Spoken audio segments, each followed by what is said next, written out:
Welcome to Startup Diaries, sponsored by PointClick Technologies. My name is Zainab Cisse, and this is a new series highlighting 10 Gambian founders and their startup stories.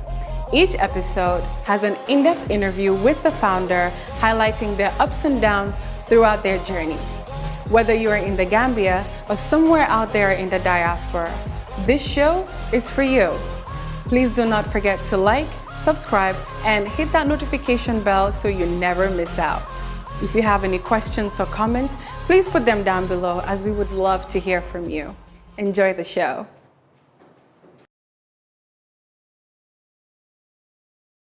My name is Malik Khan. I am the founder and chairman of Cloud.GM. Cloud.GM is dubbed the Gambia's premier platform for infrastructure management and cloud services marketplace. So it allows small businesses or even enterprise customers to now procure cloud services easily from a single platform. Whether you need a .gm domain registration done or even .com, .net, and all the other .tlds, we've made it all available. Whether you need to procure a service from Microsoft, from Google, from Amazon, Cloud.GM was created to aggregate cloud services for the locals of the Gambia that allows you to not only pay in your local currency, but also get support in the local community from people that are certified, trained, and able to answer all of your questions to help you become successful online. The Cloud.GM idea really hit me when COVID-19 hit, and a lot of countries began mandating people to stay at home and work from home. Immediately I thought Gambia is in trouble, because understanding the local ecosystem and understanding how systems are here and some of the processes, a lot of it is still manual and it's offline. So I thought, even if we were not set up and you wanted to be reactive and just purchasing these services, we were in trouble as well. We had to either depend on the IT providers that we work with to help us procure some of the services, or the companies themselves or organizations or government had to go online directly to some company in the West to procure those services. So I thought, why not we build a marketplace that allows locals to be able to just visit a local.gm domain, pay in Gambian Dalasi, and move and get all the stuff that they need from anything to get their businesses online, whether that is just to register the domain, build their website, or buy some application that you need for collaboration like email or hosting of your line of business applications. So that was how the idea really came about. It was just COVID that kind of propelled this is something that we really wanted to do. The general idea, we've already PointClick Technologies as a cloud services provider, but building a cloud marketplace really was born out of COVID. And over the span of being, staying at home, we started working on building this product throughout that time back in around March, April 2020 timeframe. That's when we started building the product. The process of creating the services that Cloud.GM provides today was really seamless, because PointClick Technologies is already a cloud services provider, and a lot of the stuff we already did. So all we had to do was copy and paste a lot of the resources that we already had, meaning we can leverage the people that were already working for the company. They already had the knowledge and the skills. So that really made it really easy for us to create the product and the services with just a twist, to make sure that we kind of kept in mind the local context within the Gambia. And for those that are looking to build services in the country, that's what you want to look at. Copy and pasting something from the West usually doesn't work. You have to really kind of put a twist to it to make sure that it's catering to the locals in the conditions that they're used to, and a lot of things there, and then you can evolve it maybe to be a little bit more advanced later on. And that is exactly how we created the service and the products that are now available for everybody to procure. So when you create your products and services, I think one of the challenges that you face, and this is not just a Gambian issue, is how do you size the market? So I wanted to just share how we sized the market and what helped us. Because access to data is very difficult, not just in the Gambia. This is more, in general, most other countries in Africa. But because we've been in the ecosystem for about 3 to 4 years now, talking to different individuals, meeting with different people, doing a lot of events, we were able to gather a lot of data. And then from there, we were able to see what the needs were. And it wasn't even, there was one point we just were like, this is just not it wasn't really just a service that this ecosystem would like to have. It was a need that was unmet. So using leveraging the data that we already had and the experience we had with working with other companies, we were able to pull that. I mean, we even contacted some people that were already doing some of these things to really understand what some of their challenges were, and then through that, as we go on with the session, we made an acquisition. So we say, why try to reinvent the wheel if others were already doing it? Find out what is it that they want to do. If the goals match, join forces and build it out. And we were able to do that. And this is the type of things that we are going to be doing in a lot of other areas that we want to get into. If you're looking to do a market here, find somebody that's doing it. See if you can make a synergy with them and join forces and partner and make it better. That way you can play your role, they can play your role. They know the ecosystem better than you. They have more relationships than you. And one thing with Gambia is it's not about what you know. It's all about who you know. So picking the right people to work with is really critical in helping you move your product and getting the market sizing and research that you need, because they'll give you insights that you normally don't have.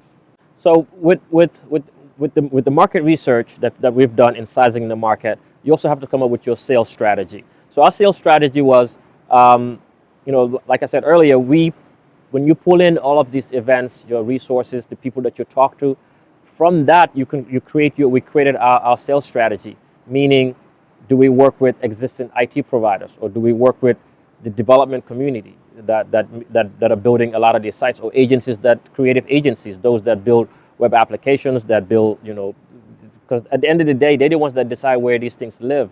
So our sales strategy was really to kind of connect with the local ecosystem, and rather than us going to market and try to bring a lot of this business on our own, but how can we use the existing players as a channel to kind of pull in the resources that they need. So that was part of our sales strategy. And prospecting, as you've done your research, you can see who needs what. A lot of the restaurants, maybe they're not online yet, or maybe a lot of other businesses, they don't have a presence yet. So these are all ways that you can kind of pull in those resources and build a prospect list that you can now go to market with. It's also important that you have some sort of a CRM, which is a customer relationship management, where you can input all of this data. All the events that we've done, when we send out email marketing campaigns, we're able to see who opens them, how they're interacting with you. From there, you can park those guys that show interest in you. You have your CRM, then you can move them into into your funnel phase. What's next? Do you need to call them? Do you need to whatever you need to do? But it's really critical to have a sales process when you're doing a startup. Don't just come blind and come things that things are just gonna work out. Be well organized. And have a way of tracking the people that you're talking to and the people that you want to sell your products and services to. So in terms of, we talk about the sales, but what are some of the other things that comes along in starting a startup? And so we're talking in this case, like what are some of the logistics that we had to deal with? And many people would think of logistics as is just moving things around, like maybe a delivery company moving product from this side to that side. No, the logistics is pretty much the entire process. You're going to be dealing with people, you're going to be dealing with facilities, you're going to be dealing with suppliers, vendors, partners.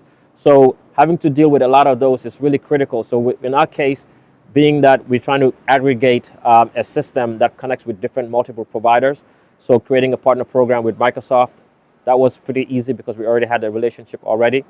With Amazon Web Services and the Amazon Partner Network, we already had a relationship where we can just plug that in. But there's some players that we didn't have any partner relationship with, people like DigitalOcean or Voltra, or some of these other maybe SSL providers. So we had to sign up with those guys and be able to bring them into the East. So this is all part of your logistics that you have to deal with. I think some challenges that we felt that we kind of ran into locally was there were just no facilities that we could really leverage locally now. For example, if we wanted to do co-location services, there isn't really a data center provider yet that we could work with to do some of those things. So, but those I'll cover a little bit more when I talk about some of the challenges that we faced in creating Cloud.GM. But from a logistics standpoint, dealing with different people, the developers building the websites, we also have developers that were creating scripts to make the transition a bit easy for the locals here. So it was quite interesting in dealing with all of those things. So with the logistics being an important component, I think the other part that's equally as important, or maybe even more important, is the people. Your HR. How do you set that up for your new startup, or for Cloud.GM, how we were able to do that? because with any business, as the founder, yes, you come up with the idea, but the team that's going to help you drive your mission and your vision forward is really critical. But to help us keep our startup costs low, what we did, we actually leveraged the existing team that was already at PointClick. How did that help? Because they were already familiar with the technology. They already had the skill sets and the know-how on how to do that. So we didn't have to hire anybody else for that. So that helps us, one, keep the cost low, and then be able to move a little bit faster in creating the services that we want to offer. But the team doesn't just stop at the people that you're working with within your organization. It can be, whether you're working with creatives, those that help you with your marketing component, with designing the stuff that you need if you don't have those in-house. So there's a lot of different components that you want to consider, that you need to build a team of individuals and professionals that not only are there to kind of clap for you, but give you the support that you need so that you're standing on solid ground when you launch your services. You can feel good, and then you won't feel so much like a one-man show going into business. So building your team and having a good process in making sure that your staff is taken care of, have good ways of some good benefits, review process on how they're doing within the organization. These are all important components that any company that should really consider implementing in the early stages. That way you can kind of build a culture of having taking care of your staff and your employees. So now with going from HR to now talking about sharing some insights on how we handle the legal components of Cloud.GM. So to kind of help protect our ideas, typically we would bring in an attorney and kind of talk to them about some of the stuff that we're trying to do. Not only when the company needs to be formed. In the case of Cloud.GM, we actually have not registered Cloud.GM. So what we are doing is we're running it as a DBA. This is more of a concept from the US, where you run a DBA, stands for doing business as. So it's PointClick Technologies doing business as Cloud.GM. One, that helps us reduce our cost of having to retain an attorney to do all these company formations. But eventually we're going to split it out to where it'll be on its own. But if you already have an existing business that the structure is pretty similar, you're leveraging the same people, you don't have to register it. You can run it as a DBA, and then just make sure that all your paperwork, your taxes, when people pay you, all those will be in the original company's name. In our case, when you receive, when you're making your payment to our bank account, it'll go to a PointClick bank account. So that's one aspect of that. And making sure you have, the legal part is having good contracts in place for your staff or your contractors. That way, you don't get screwed. A lot of people complain that, oh, this person stole my idea, or that person did this, that. Make sure you take care of those things. And the simplest way to do that is to make sure you leverage NDAs, non-disclosure agreements, with the people that you're going to share your ideas with. That way, you put in a time frame that you want to kind of protect it, whether it's 1 year, 2 years, 3 years, whatever makes you feel comfortable with you and the other party that you're sharing your information with. It's really critical to make sure that you have those. There are a lot of templates out there you can leverage, but always make sure that you have an attorney that you use. So we leverage attorneys here in the Gambia that know the market, that know the laws. In the beginning, we were using some attorneys in the US, but they don't understand the laws here. So making sure that we leverage local attorneys here, and even maybe those that are more into tech as well can help you with making sure that you have all the regulations, that you're legal in your establishment, that what you're actually trying to do is legal. You don't have to go get a license from Pura or some of these other organizations. So all those things, make sure you cover your bases. That way it'll just kind of help prevent any problems in the future. So being that Cloud.GM is a new service, although we did leverage a lot of services a lot of resources that we already had, one thing we wanted to share was just at a high level, the startup cost. Because many times people want to enter a market that they don't really understand very well, or just because somebody else is doing it, you want to come do it, but you don't really understand the cost implications of what it's going to require. And then you could go halfway and then realize that you need more money, and then you can move forward. In our case, it costs us roughly about $25,000 to set this up.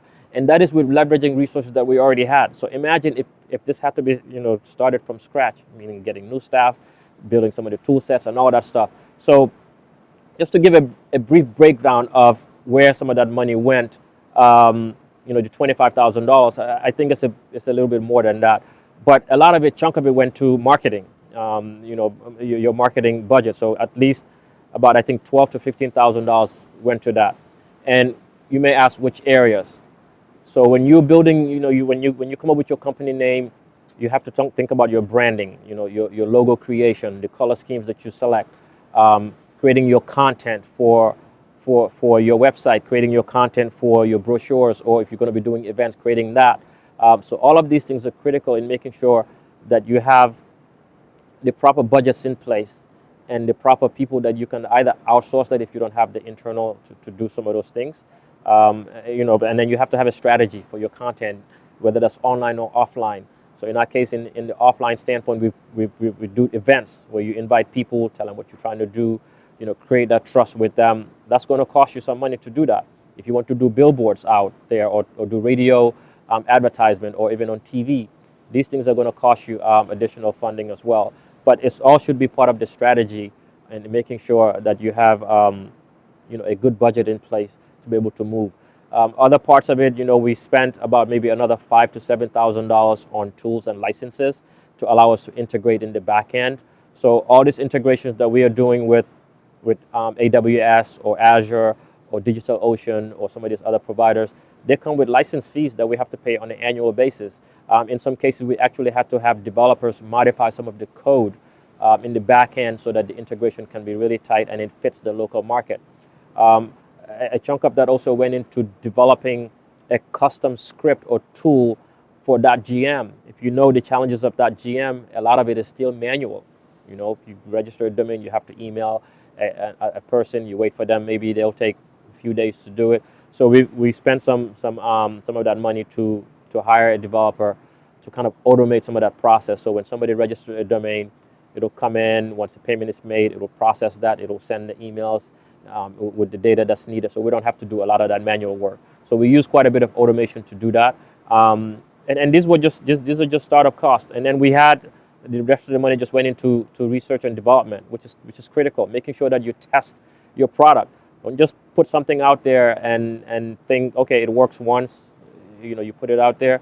It's your reputation on the line. When people come to use your service and stuff is not working the way it is, make sure you have some R&D budget, whether it's $5,000, $10,000, so you can put in the resources required to really test the application or test your tools, test your product, to be able to make sure that you feel confident. It doesn't have to be perfect.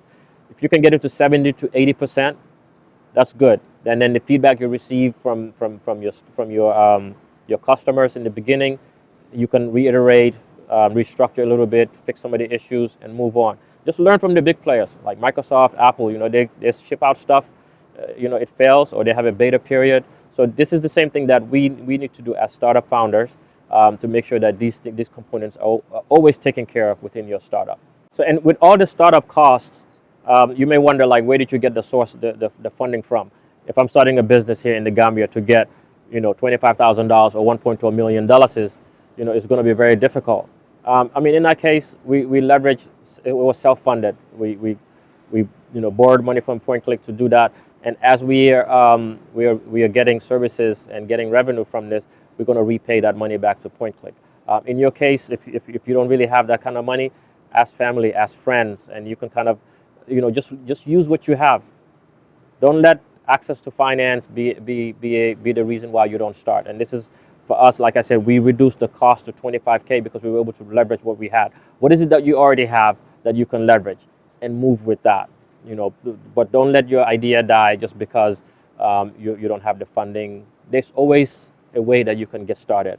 And it's better to start with something than just sit on an idea until it dies, or somebody else does it and then you're like, oh, that was my idea. No, you were sitting, you were playing around and somebody does it. So don't blame anybody but yourself, or look for other people to partner with, or look for other people that are looking to do the same and partner. So your funds and the funds they have can go a long way. And this is why it's critical to really consider partnerships, acquisitions, or mergers. These are all great ways to kind of build your source of funding if the banks are not an option.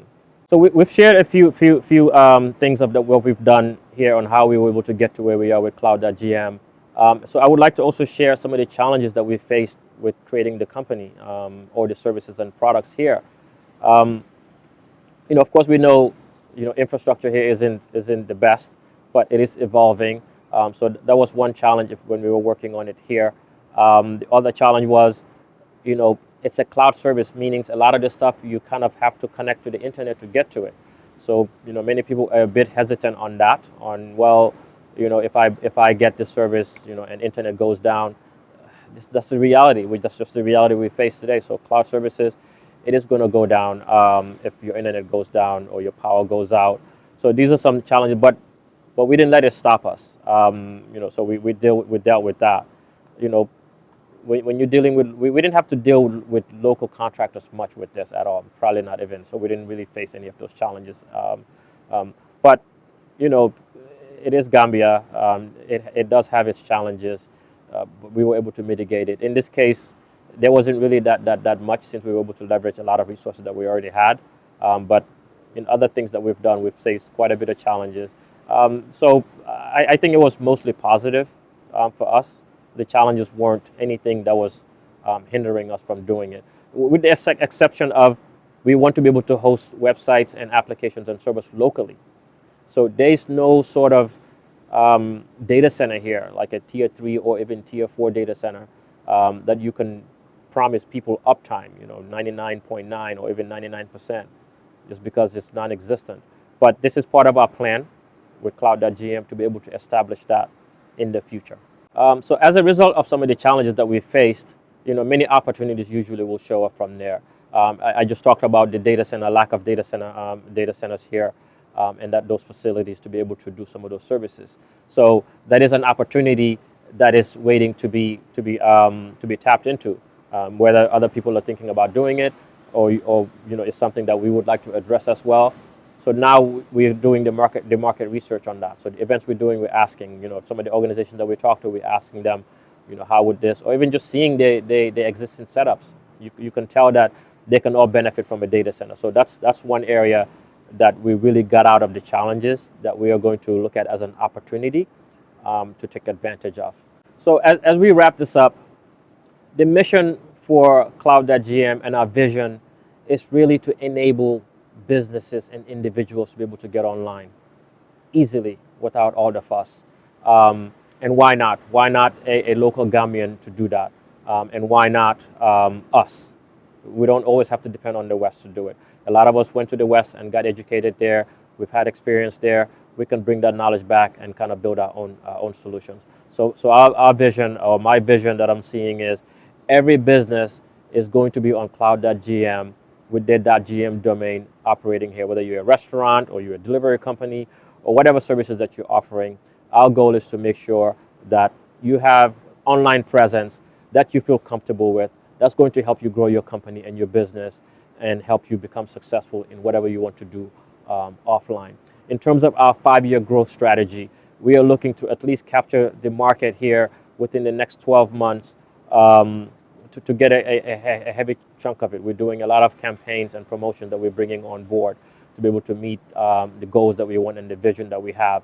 And then over the next 4 years, after the 12 months, it's really to do a lot more education around not just cloud. Cloud is more of a marketing thing that everybody just talks about, but just going online, being successful online. So doing a lot of sensitization and a lot of education around, how to leverage technology to help you grow whatever you want to do.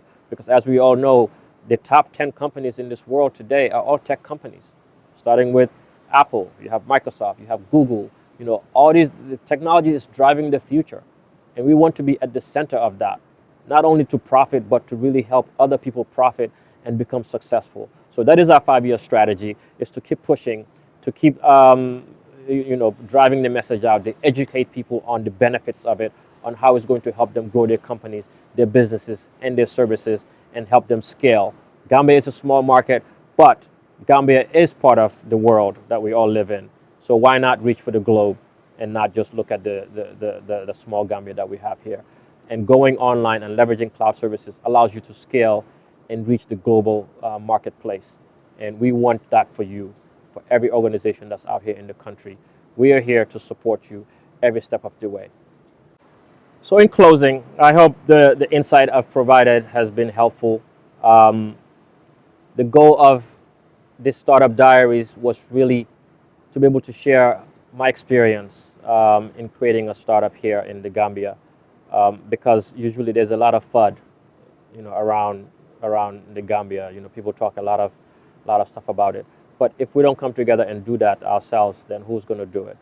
Yes, I'm not saying those FUDs are not real or true. Some of them are, but we create it. Okay, so in closing, my just word of advice or encouragement to anybody that's looking to come home, whether it's from the diaspora or you locally based here and looking to build something, it is possible. Is it challenging? Yes.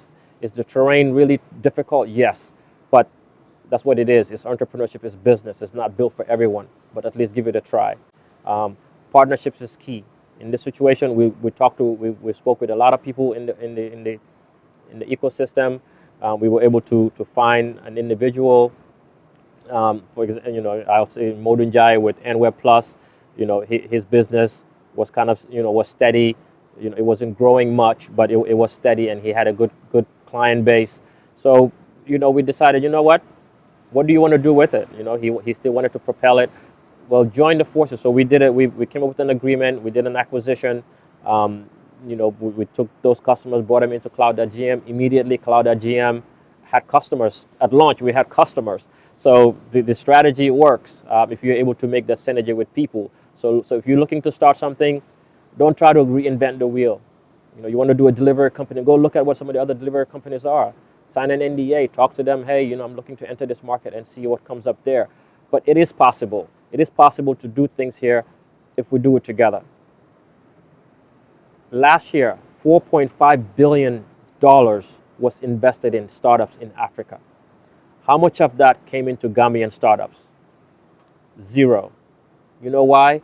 Because we are a small country, but then we are a small country with a small pie, and then we have many different providers doing the same thing. I think if we're able to come together with some of the stuff that we are doing and create a reputable business, good service model, a good team, I think we can get a chunk of those investments that are coming in. And 4.5 billion is just going to do nothing but grow. Thank you for your time. I hope the series was helpful. And we're looking to bring more entrepreneurs on to share their stories as well. And we wish you all the best in your startup journeys.